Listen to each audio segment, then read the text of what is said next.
Joe, you're coming in 3 weeks? That's amazing.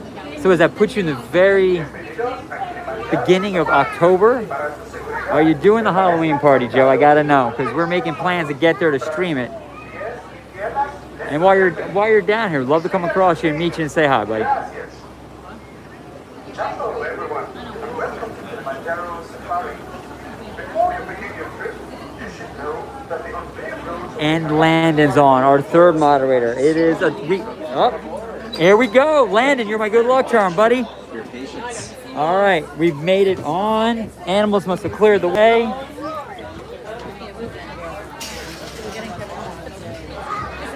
Fernanda, we are awesome. We are now on. For those who... Landon is our third moderator. So now we have all 4 of our moderators on. We have all of you on. Those who stuck in there with me, thank you. And we are moving. Let's go. My name is Jacob, and I will be your safari driver here today on the Harambe Wildlife Reserve. Before we get started, I just want to go over a few safety reminders. Please keep your hands, arms, feet, and legs inside the vehicle at all times, and please remain seated. Now, we are going to wait for this truck in front of us to make its way onto the reserve and get a little bit further ahead, so we're not riding their tail the entire time, because that would be fun. So in the meantime, you can look at the animal spotting guide above your heads. It'll give you an idea of the types of animals we might see out here on the reserve today. We probably won't see everything on there, and we will also probably see some things that aren't on there. And while I make no guarantees for any individual animals, I can guarantee that we will see quite a few. Oh, and Ashley, I was not meaning to leave you out, Ashley. Right, you are definitely number 1. Quite a bit time to Here we go. onto the reserve, so let's make our way in ourselves. We're going to start our safari here in the Little Ituri Forest. Now, the forest is home to some rather shy animals. These animals much prefer to hide using camouflage rather than running away. So they might be a little bit hard for us to see, and you're going to want to keep your eyes open. On the right-hand side, I can see an okapi over in the bushes. Now, the okapi is known as the ghost of the forest. They were actually thought to be a myth before 1901, when the first picture was taken of one. Now, those stripes on their legs often trick people into thinking they're related to zebras when they're the only known relative of the giraffe. You can see it in the shape of their head. Now let's head over this way and towards this watering hole. Now the watering hole is simply a depression in the ground that'll be filled with rainwater. This makes them a relatively clean source of drinking water for animals, as during the drought season when rains are scarce, they will dry up, preventing long-term growth of anything. Well then, Curran, buddy, you take care. However, that also means that during the drought season, these watering sources don't appear, which makes them an ephemeral source of water, forcing animals to go elsewhere when they dry up.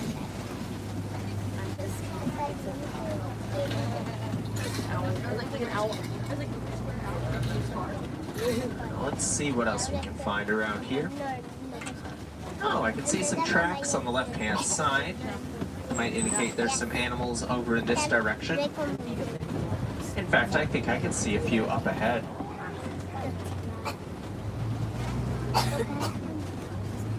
Now the red-colored ones are bongos, while the grayer ones without horns are greater kudu. All the animals you can see there are female. I can tell because of the greater kudu because they don't have horns. The animal spotting guide has an image of a greater kudu on the far left and far right with horns. That would be the male. The greater kudu on the other, or the bongos on the other hand, I can tell because of their rust red fur. Males will have a dark brown, almost black fur, and will be a little bit larger as well, although it's hard to tell without seeing them side by side. But now, my friends, we're going to make our way a little bit deeper into the forest here and approach the Safi River. Now, the river is home to a couple of aquatic animals, so keep your eyes on the water. They might just be under the surface.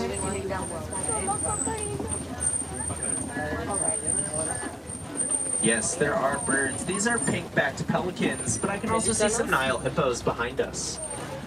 Now, the pink-backed pelicans get their name because their backs will blush pink during mating season. They've even been known to return to the same nest year after year in order to reuse them. Now, the Nile hippo, on the other hand, lives in groups that you can see on the left. These are known as floats. There you go, guys. They can hold their breath for up to 8 minutes, including while they are sleeping. And a sleeping hippo will jump to the surface to refill its lungs without waking up. Now, they prefer to walk along the bottom of the water rather than actually swim, although swimming is an option should the need arise. Eventually, though, they will need to come to the surface in order to eat. And while on the surface, they will produce a red-colored oil from their skin known as blood sweat. But it's not actually blood or sweat. As I said, it's just an oil. Oh, that was cool.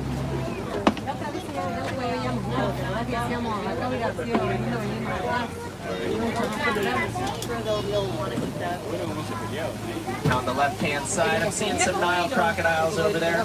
I'll talk a bit about them after we cross this bridge. Just a reminder to everyone to please remain seated at all times.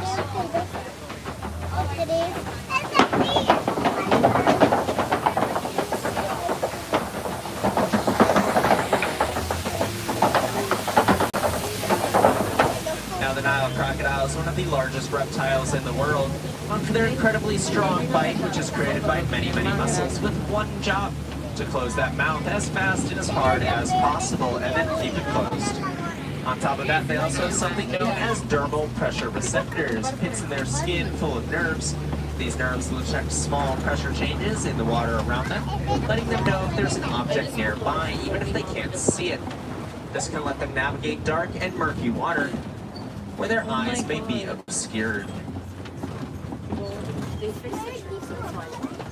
Now in a moment, we will be entering the African savanna, home to some of my personal favorite animals. Now I'm hoping we get to see a few of them today, because I would absolutely love to show you just what makes them so incredibly special.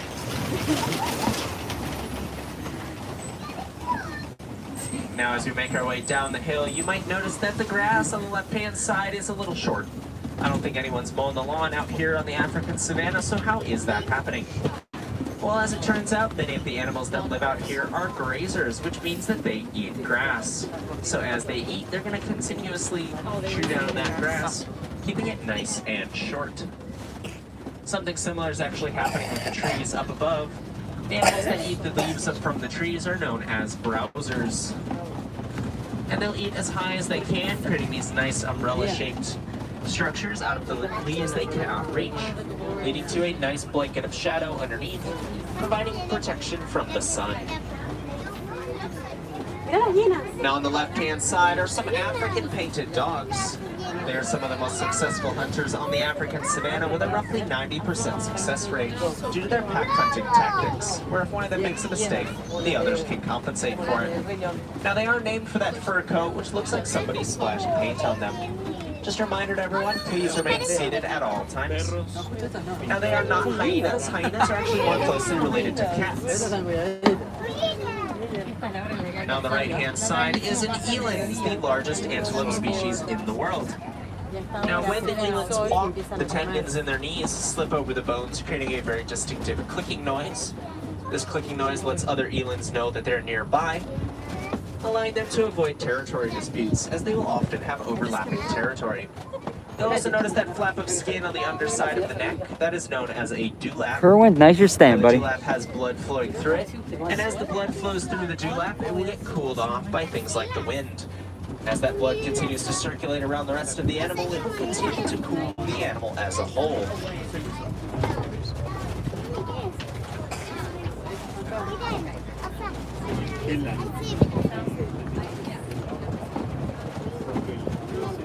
Now, the eland we just saw is known as the common eland, or Patterson's eland.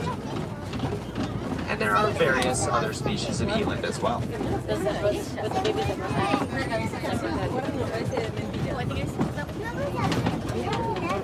So now, my friends, coming around on the right-hand side are various animals. We're going to start with the Ankole cattle, the cows with the exceptionally large horns. They're a domesticated species raised by humans for a very long time. Those horns of theirs are actually hollow with a honeycomb structure on the inside that allows blood to flow through them. As the blood flows through those horns, it acts like the eland's dewlap, getting cooled off and thus cooling the entire animal. Next, we have the gray antelope, known as the wildebeest. The wildebeest is an antelope species known for gathering in exceptionally large herds, sometimes as many as 1.5 million, for migrations that will travel over 1,000 miles. These are some of the largest migrations on the planet, kicking up a dust cloud that can be seen from space. But now, my friends, we have some Hartman's mountain zebras on the right-hand side. Like all zebras, they have the iconic black and white stripes, which are unique to the individual. No two zebras will have the same stripes. This allows them to act like a fingerprint, keeping the animals unique. Now, the Hartman's mountain zebra in particular has pointed hooves, which give it better purchase on rocky terrain, hence the mountain part of the name. Now, coming around on the left-hand side are some Maasai giraffes. I can tell they're Maasai giraffes because the spots are a little rough around the edges. They can actually reach heights of around 20 feet tall, being one of the tallest animals in the world, and I think that's pretty impressive. But more impressive in my eyes is the fact that they only sleep around 30 minutes a day. They'll sleep a couple minutes at a time in power naps throughout the day, standing up, and it'll total to around 30 minutes every 24 hours. Now, they have a prehensile tongue, which means that they can wrap it around tree branches to pull the leaves right off into their mouths. And they will spend so much time with their tongue out of their mouth that it would be in danger of getting sunburned. That is, if it wasn't purple. The tongue being purple helps reduce the chances of them getting sunburned. You can see some wildebeest on the left-hand side coming over for some feeding. Notice how their heads go down in the same orientation that they are at when they are up, meaning that their eyes are still positioned in the exact same direction, letting them see all around them while their head is down and they are eating, foregoing the need for sentries. Now, on the left-hand side is an African elephant. Now, the African elephant is identified by the Africa-shaped ears. Those ears, you can actually hear things up to 6 miles away. But notice how it's using that trunk to pick up food. The elephant's trunk has more muscles than the entirety of the human body, giving them an unparalleled level of dexterity. Now, they even have 2 protrusions on the end of that trunk that act kind of like fingers, letting them grasp things similarly to how we might use our hand. You'll also notice the back is a little bit discolored. Elephants will grab dirt with their trunks and throw it onto their backs. This helps them stay cool on hot days, and also provides a little bit of protection from the sun.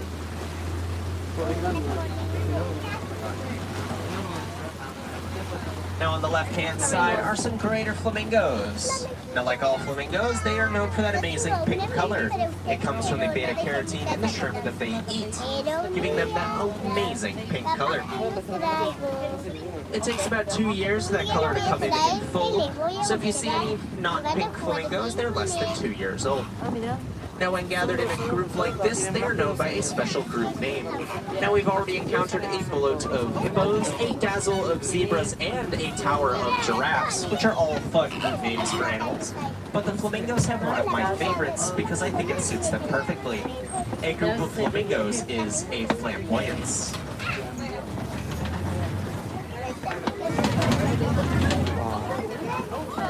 Now, you'll notice that they are actually galloping like horses. Those white rhinos off in the distance, they are moving like a horse would. They're actually relatively related to horses and will move in a very similar way, reaching their max speed around 35 miles an hour. For that reason, I like to call them real-life unicorns.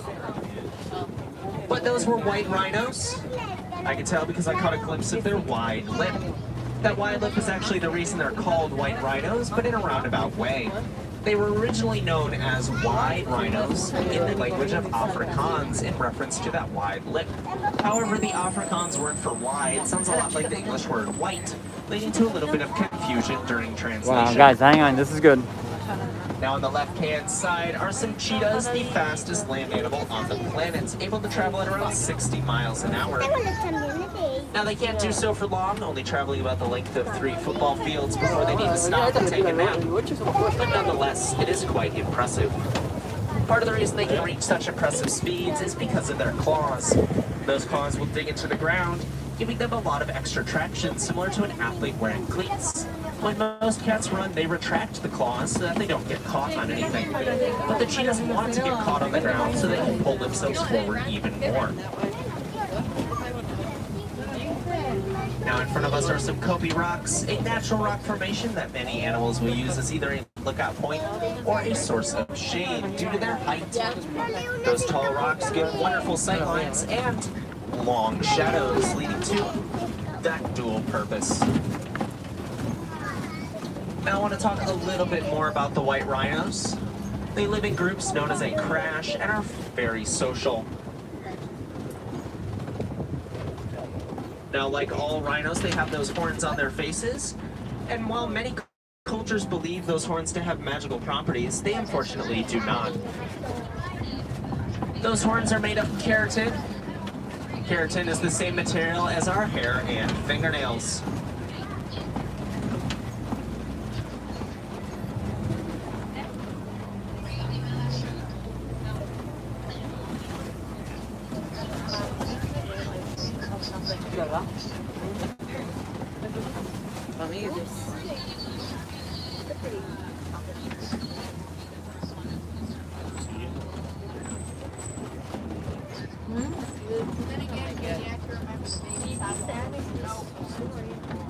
Apologies for the silence, my friend. I was paying attention to my radio for a moment. And if you look to the right-hand side, you will see a wild pickup truck. Apologies, my friends. It's getting a little late in the day, and a lot of animals are going to sleep.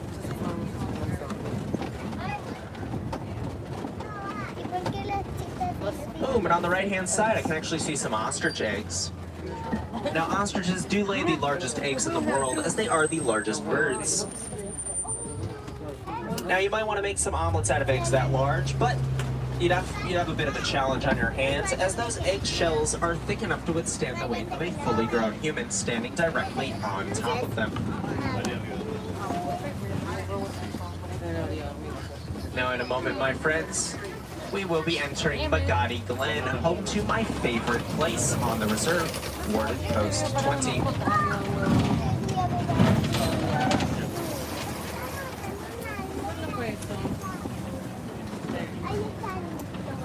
And the reason I like Warden Post 20 so much is because it has an absolutely incredible view.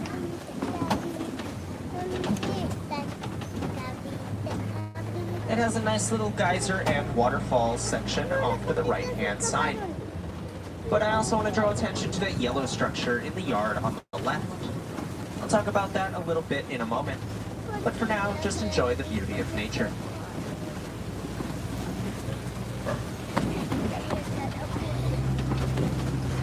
But now, my friends, as we make our way back towards Harambe Village, I'm going to talk about that yellow structure you saw in the yard. Hey, Kerwin, have a good night. As it relates to farmers and their relationship with elephants.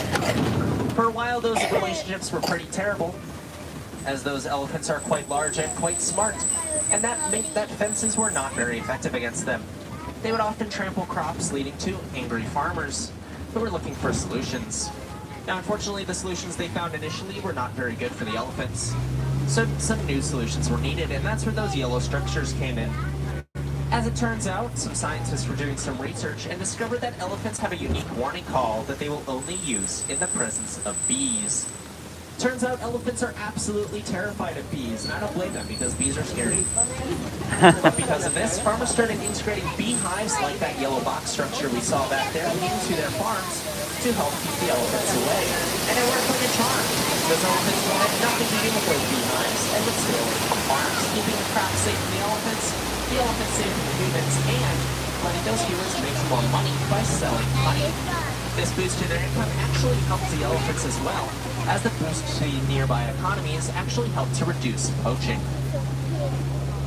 Now, unfortunately, my friends, we are nearing the end of our safari, so it is about time to say goodbye. But I don't want to say goodbye, so let's say Kwaherini instead. It's Swahili for go well. So Quaharini, my friends, go well, go wild, go have a wonderful day. My name is Jacob, and I want to thank you for riding Kilimanjaro Safaris. I'd also like to point out a final note. We are unfortunately closed for the day, so all attractions will be closed. So you'll want to make your way to the exit. Now please watch your hands, arms, feet, and legs. The doors to your right will be opening momentarily. And watch your step as you exit. There's a bit of a drop. All right, guys. Wonderful day, my friends. Quaharini. All right, guys, that was awesome.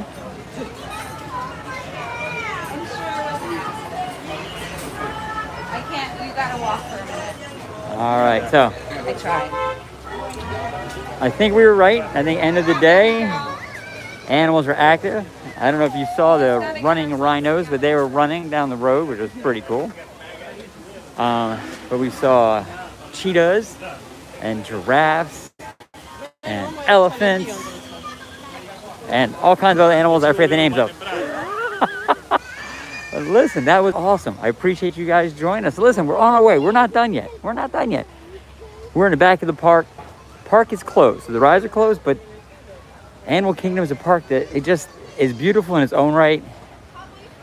And let's go take a peek, see what we can find real quick. Nope. The days of strollers are over for us. When we were, my kids were younger, they're both teenagers, now one's an adult. We had a double stroller, and it was the best and worst thing ever. I get both kids in one stroller and get through the crowd quick. But as they got older and got heavier, the stroller got harder to push through the crowds, and both of them in there, going to the monorail at the end of the night at Magic Kingdom. For those who've been up that slope, it's like a 45-degree slope. So pushing them up, my legs are exhausted, I'm tired, it's hot, was just a joy. But it was awesome. It's Disney. It's worth it. So we were back here in Africa. We just finished on safari. So that was really awesome safari. It goes down as one of the better ones I've ever been on. We've been here a lot.